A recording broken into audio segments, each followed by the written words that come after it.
Originally in an office in London was the first time I met Jesus, or I met the idea of playing Jesus of Nazareth. Obviously, I have to play Jesus from a viewpoint of believing him and understanding him.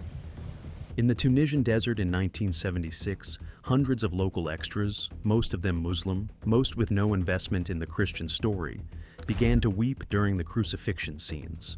They would not stop between takes. Franco Zeffirelli called cut. The camera stopped. The lighting crew moved in. And the crying continued.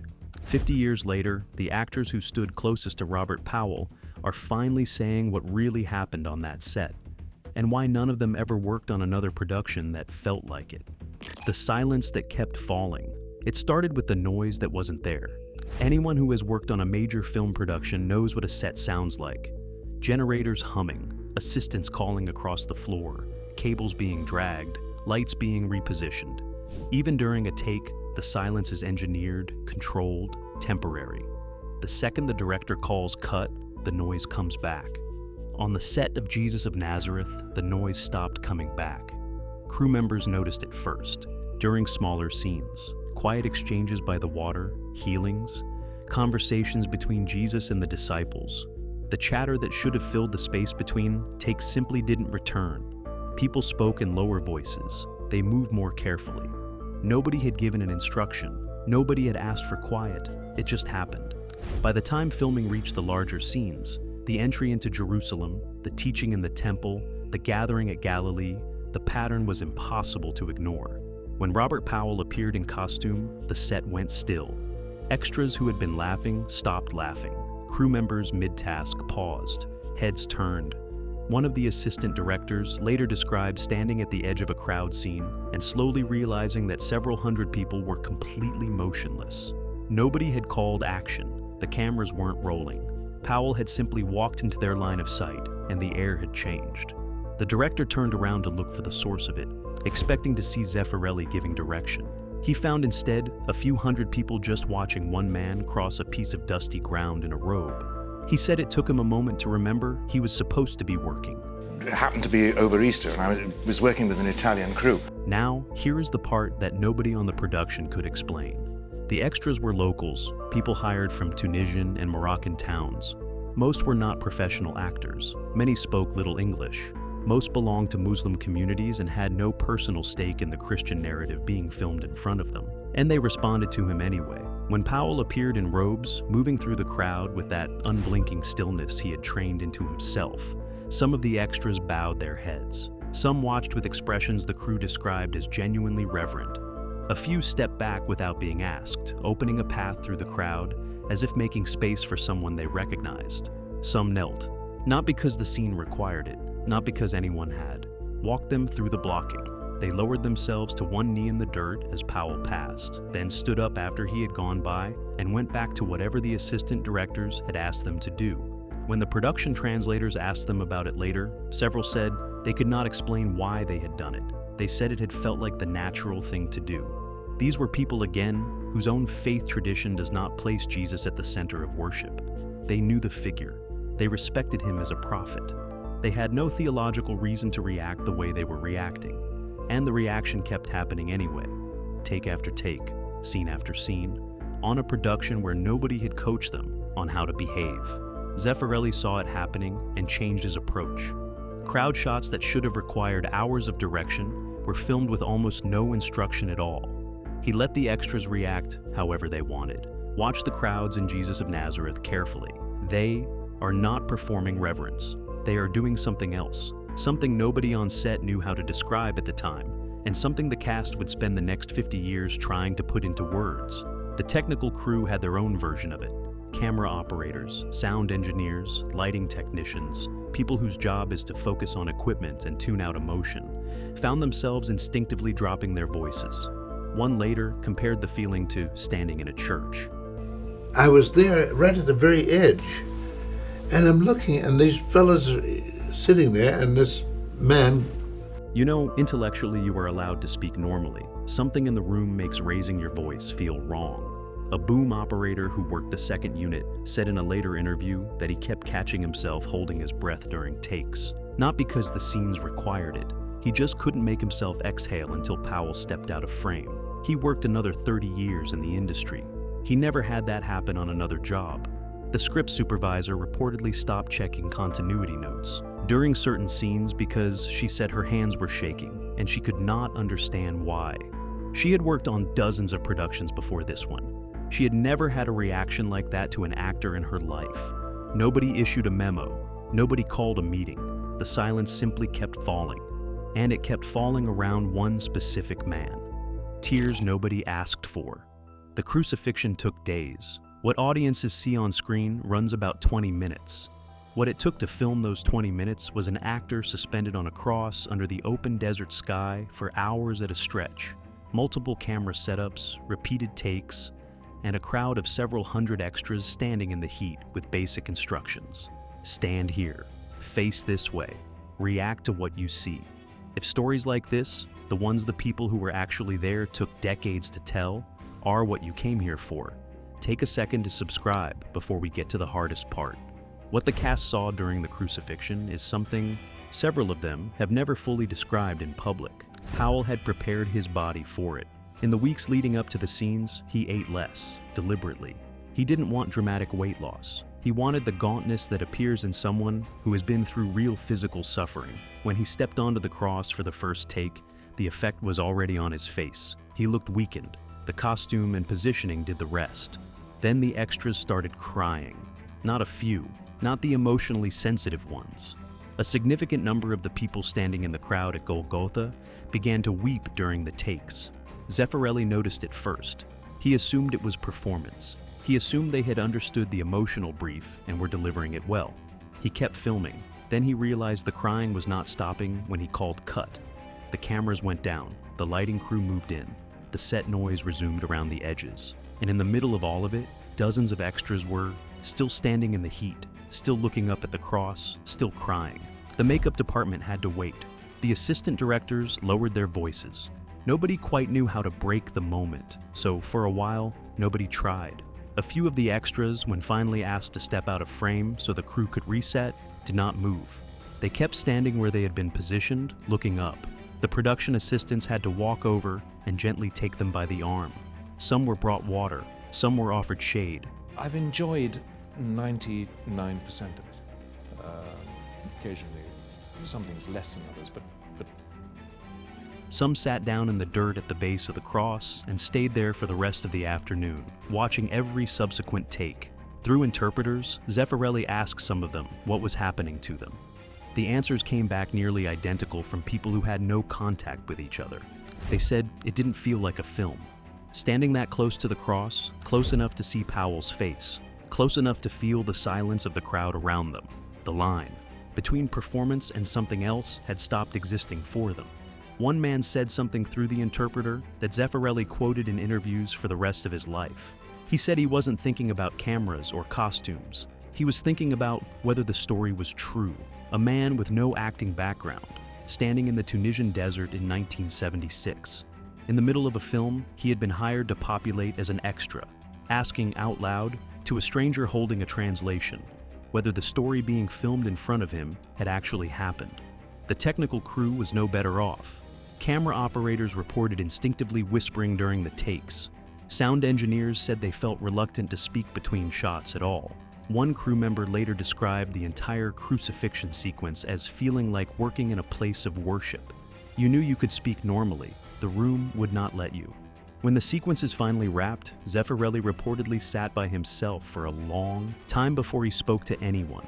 When he finally addressed his team, he said only this. They had just finished filming the hardest part. Not technically, emotionally, he believed it would show on screen. He was right. Nearly 50 years later, the passion sequences in Jesus of Nazareth remain among the most widely praised portrayals of the crucifixion ever filmed. But the people who were actually there don't talk about how the scenes look. They talk about how the air felt. They talk about the crying that wouldn't stop. They talk about the man asking through the interpreter whether the story was true. And they talk about Robert Powell, who by that point in the shoot, none of them quite knew how to look at the same way they had at the beginning. The man behind the eyes.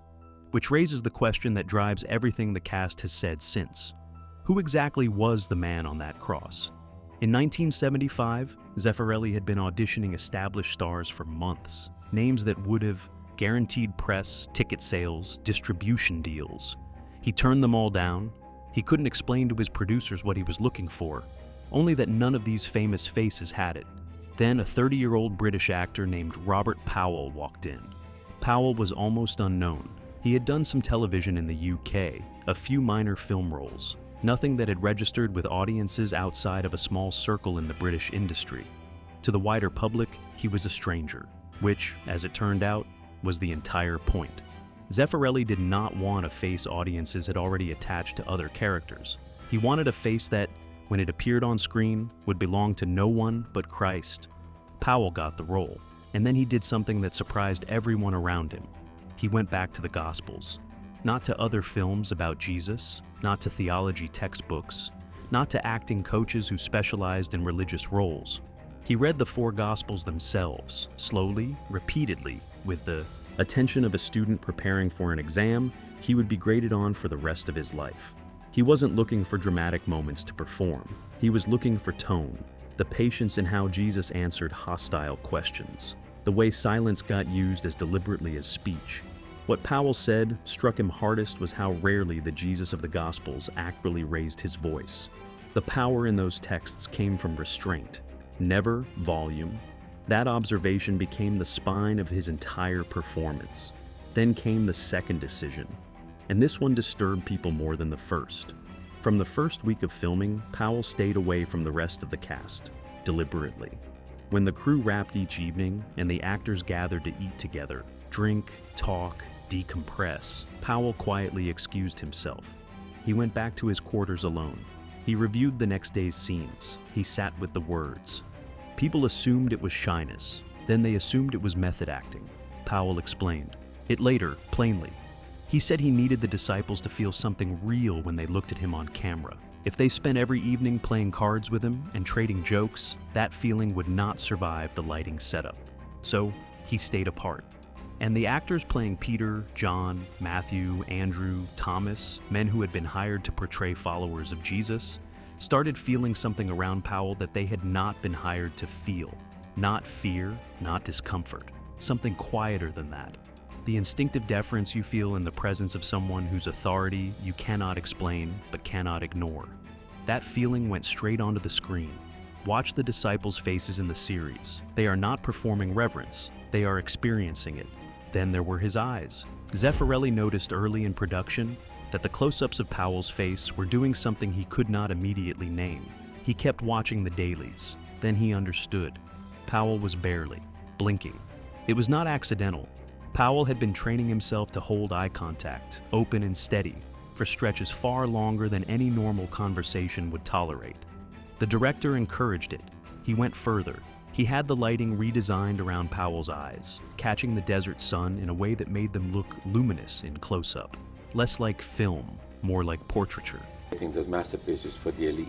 On the contrary, they despised the elite. They wanted the real public support.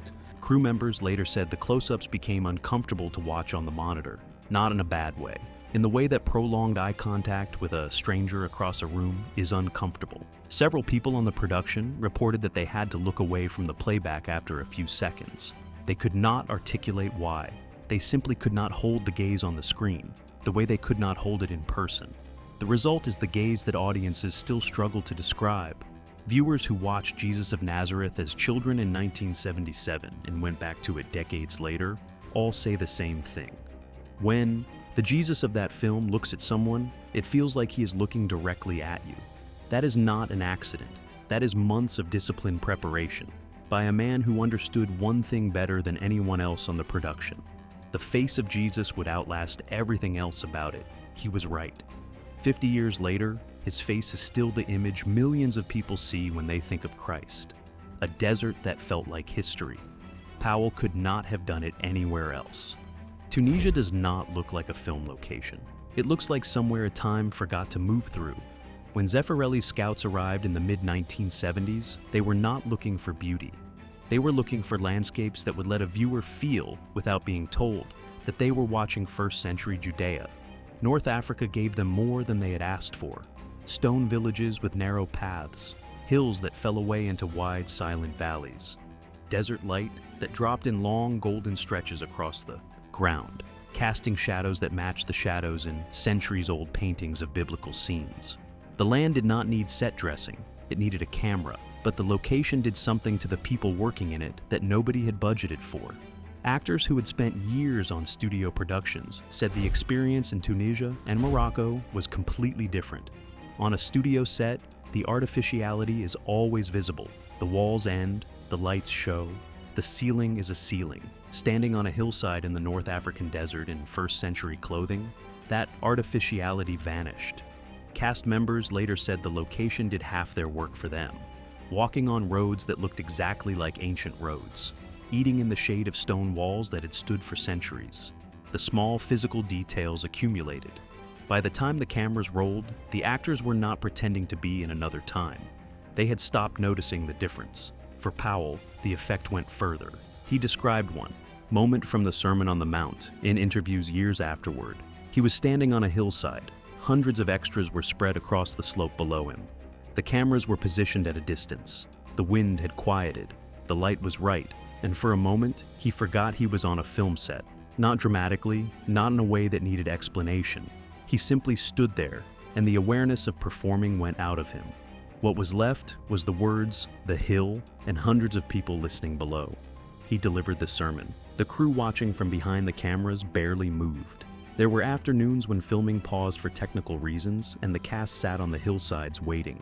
Crew members described those breaks as unusually still. People who would normally fill a break with chatter sat looking across the desert without speaking. The land demanded a kind of quiet, and the production kept carrying that quiet into the scenes. Zeffirelli had chosen North Africa for budget and visual authenticity. He got something extra he had not paid for.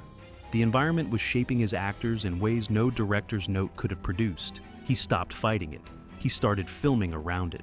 What the cast carried home. Productions end, sets get torn down, costumes go back to wardrobe, crews move on to the next project.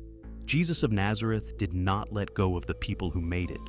Robert Powell has given hundreds of interviews in the decades since 1977. In nearly every one that touches on this film, his voice changes. The professional detachment that actors maintain when discussing their work breaks down. He has said in different ways and across different conversations that playing Jesus changed something in him. Not as a religious conversion. Powell has never framed it that way. He talks about it the way someone talks about an experience that simply mattered, that carried weight he had not expected, that he could not fully put down afterward. The actors who played the disciples carry a different version of the same thing. By the time the crucifixion was filmed, those actors had spent months portraying men who walked beside Jesus through his ministry. They had filmed meals together, journeys, arguments, reconciliations. The relationships between the characters had developed inside the production itself, not just on the page. When the crucifixion scenes arrived, the actors playing the disciples were not performing grief for a character they had just met. They were performing grief for a presence they had lived alongside for months. Several of them later described those scenes as the most emotionally demanding work of their careers. Not because the direction was intense, not because the script was hard. By that point, the emotional reality of the story had settled into them in a way that made performing it feel close to experiencing it. Some of them, when the cameras cut, did not move out of position. They stayed where they were, looking up at the cross until someone gently called their names. They later said they had not realized they were doing it. The line between the actor and the disciple, after months of work, had thinned in places they had not noticed thinning. On the day of the crucifixion, they discovered exactly where it had gone. The actor playing John reportedly stayed at the foot of the cross between two takes for nearly 15 minutes without speaking. When an assistant director finally approached him to check on him, he turned and said only that he could not remember whether he was supposed to be acting or not. He said it without drama, like a man trying to work out a question he had been carrying since morning. One of those actors, reflecting on it years later, said something that stayed with everyone who heard it. He said that when the production wrapped and he took off the costume for the last time, he felt a loss he had not prepared for. Not for the crew, not for the cast, for the character, for the man he had spent months following. Productions are long. Most actors are skilled at maintaining the separation between themselves and their roles. The fact that so many people on Jesus of Nazareth could not and chose not to, says something about what they were working with. Several of the disciples reportedly stayed in touch with each other for years afterward, and when they got together, the conversation always circled back to the same subject. Not the parts that had gone well, not the reviews, the thing none of them could name.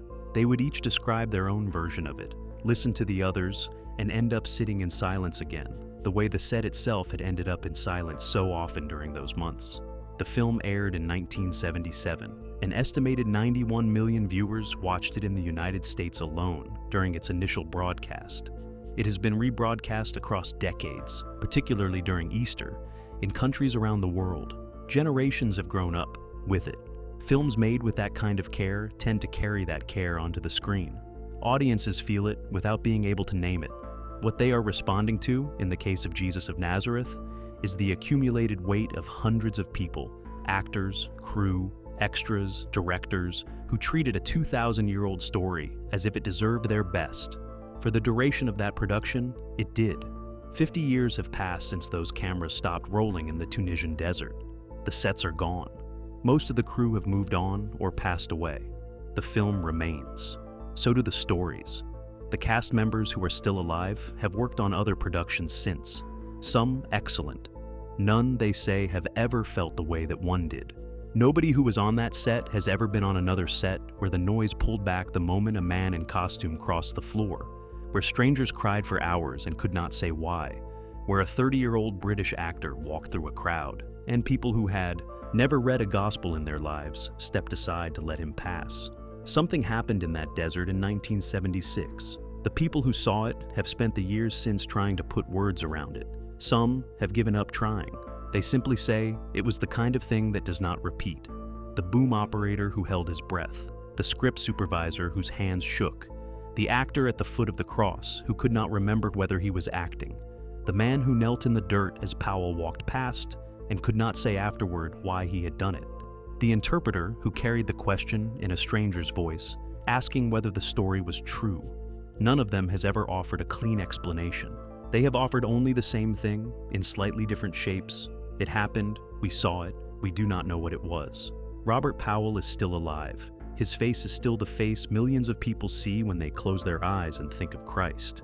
He has never claimed to know what he walked through in that desert. Neither has anyone else who was there. Whatever it was, it did not stay on the film. Do the strangest things on film sets happen when the material itself carries weight people can feel? Drop a comment and tell us if you watched Jesus of Nazareth as a child and what stayed with you. And if you want the next story, the one about what the cast of The Passion of the Christ saw during the lightning strike that hit Jim Caviezel twice, that's the video waiting for you next.